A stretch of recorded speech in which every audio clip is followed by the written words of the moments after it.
Whoa! Crazy. Hello everyone, so let's talk about the Monstera Adansonii, also known as the Swiss cheese vine. This is a cultivar of a similar species to the Monstera deliciosa that is a very popular houseplant. This plant is very well known in the plant community for its really interesting foliage that has these really interesting fenestrations in there. And it is a trailing or a vining plant. So these guys are going to do best staked up onto like a moss pole or even in a hanging basket they would do well also. However, I've noticed with the majority of vining plants that they do best whenever they are staked up on something. More often than not, the foliage kind of gets a little bit larger for whatever reason. I think the plants just tend to prefer an environment where they can climb. So you want to have this plant in relatively well-draining soil.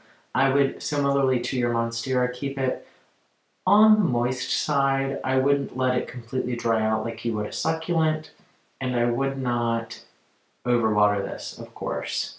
We all know how bad overwatering your houseplants is. Light requirements for these guys are pretty straightforward. Bright and direct light is preferred. That will give them the optimal amount of growing.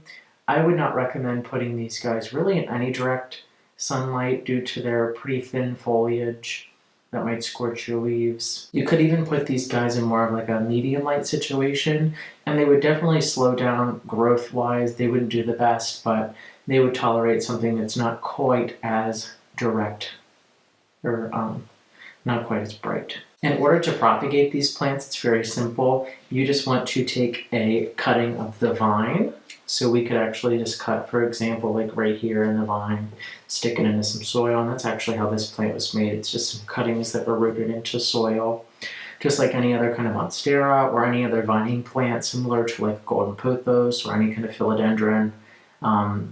Because they all vine like that, they have nodes wherever new leaves are pushed out, and you can see some of the roots on the bottom side there. That's where the roots are going to come out if you were to stick that into soil or into water. As with all houseplants, I would keep this guy in an environment between 65 to like 85 degrees maximum.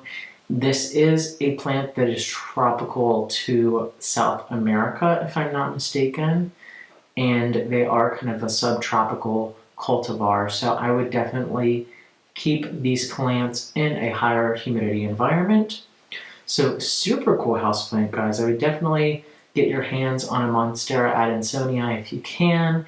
They're a little bit on the rarer side, not quite as easily accessible. You know, you're probably not going to see these at your big box stores or anything like that, but very interesting, very rewarding to grow, pretty prolific, and very interesting too.